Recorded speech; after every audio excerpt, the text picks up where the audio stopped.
Oi pessoal, hoje eu vou falar um pouquinho para vocês da evolução dos equipamentos de som para carro, do toca-fita Rodstar até os multimídias atuais, que tem vários recursos e várias funções de entretenimento para o motorista e para os passageiros.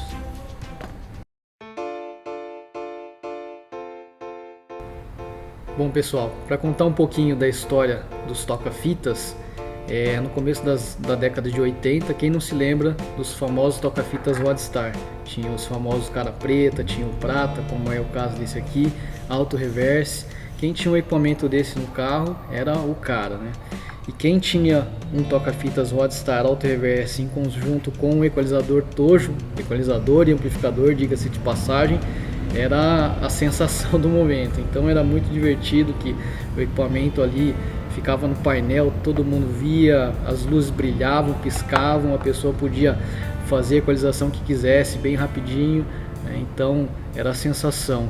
E quem não se lembra de quando os toca-fitas eram colocados dessa maneira junto com o equalizador e com uma gaveta ainda para retirar e não possibilitar com que o ladrão levasse o aparelho e o equalizador. Para quem também conhece um pouquinho, vai se lembrar dos toca-fitas de gaveta que vinha original. Eram retirados e depois colocados quando a pessoa quisesse utilizar novamente, também com o intuito de não deixar o ladrão levar. E como não se lembrar e não rir de uma situação que era comum para a época, mas inusitada para os dias de hoje. As pessoas ostentavam os seus toca-fitas em mesas de bar, andando pela rua como se fosse um equipamento, fosse uma coisa fantástica, e desfilava como se fosse tudo normal. Hoje em dia, imagina andar com um CD player pendurado na cintura, não é nada legal, né? E ainda na evolução dos anos 80, quem não se lembra desses aparelhos, os primeiros flip downs, a marca do aparelho Iowa, vários botões, quanto mais botões tinham, melhor eram os aparelhos, equalizador, né? Então as coisas eram realmente bem pensadas. Imagina um engenheiro para projetar um equipamento desse aqui, levava anos e anos, né? Mas era bem bacana. E a gente tem um aparelho também flip down da Pioneer, né? Hoje a gente vê, está acostumado com toca-CDs, e esse aqui era um toca-fita.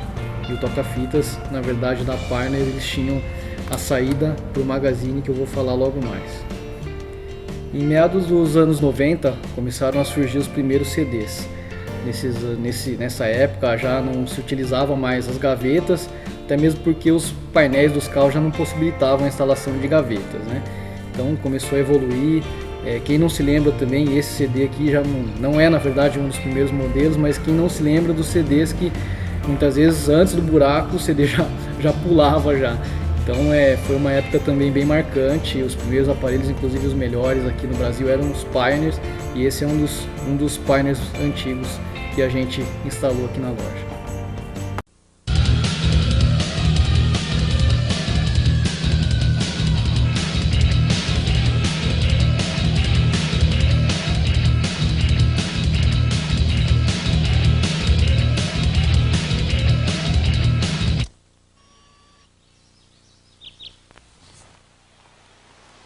Sorry.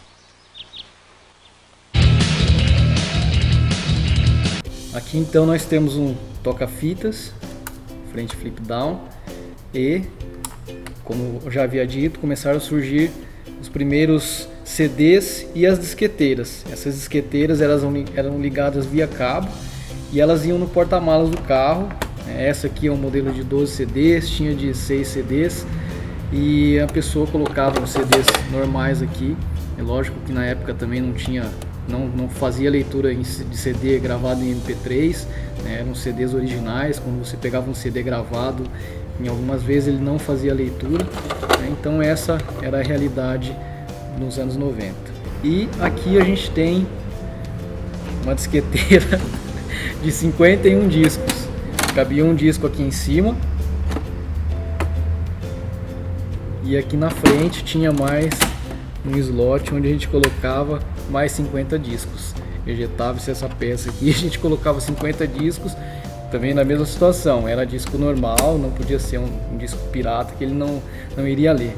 Então aqui a gente tem uma disqueteira com 51 discos, que vai dar aproximadamente 100 arquivos MP3, é claro, em torno de 600 a 700 músicas, enquanto hoje a gente tem aí um pendrive de 4 GB que a gente grava em torno de 1.200 músicas, né, e o espaço que ela ocupa é ridículo perto disso aqui. Então a gente vê que a evolução realmente foi fantástica nas últimas 2 décadas.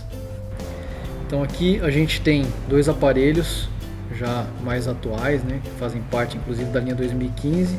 Esse é o Mecaless, que não tem mais leitor de CD, rádio, AM, FM, USB, tem Bluetooth, aliás tem um modelo com e sem Bluetooth, né? Então é um aparelho, um dos mais vendidos hoje, tem um custo bem bacana aí, o pessoal tem aceitado bastante e comprado bastante esse tipo de produto. E depois a gente tem os convencionais, que continuam ainda com o mecanismo de CD, né? A diferença de tamanho de carcaça do equipamento, né? Bem grande. E esses aparelhos, na verdade, eles têm o leitor de CD, também tem leitor de USB, entrada auxiliar, Bluetooth. Um dos diferenciais dessa linha nova da Pioneer é que eles têm a função Mix Tracks, que na verdade não deixa dar intervalo entre as músicas, né? Ele faz a mixagem, um recurso bem bacana para quem quer um entretenimento a mais aí na linha de aparelhos. Bom, durante os vídeos vocês puderam ver a evolução do toca-fitas na década de 80, que acompanhava o equalizador, até os CDs, disqueteiros, e hoje os multimídias que equipam alguns carros aí com Bluetooth, com TV digital, com GPS. A evolução realmente foi muito grande e as coisas realmente não param. Com certeza algumas outras tendências já estão vindo por aí, equipam alguns carros originais e teremos novidades em breve aí por parte dos fabricantes. Nesses últimos anos, né, na verdade a Lumarson tem 32 anos e a gente conseguiu acompanhar essa história bem bacana, em alguns momentos até hoje hilários, né, em função de como a pessoa se comportava, né, mudava o comportamento inclusive das pessoas, e hoje a gente está aí com os equipamentos mais modernos aí para oferecer. Bom pessoal, vocês puderam acompanhar um pouquinho da evolução e a história dos equipamentos de som para carro. O Lumarson completa 32 anos e pôde fazer parte dessa evolução. Hoje nós somos revendedores autorizados Pioneer e instaladores Premium também. Se você estiver assistindo pelo YouTube, inscreva-se no canal, e se estiver assistindo pelo Facebook, curta e compartilhe o nosso vídeo.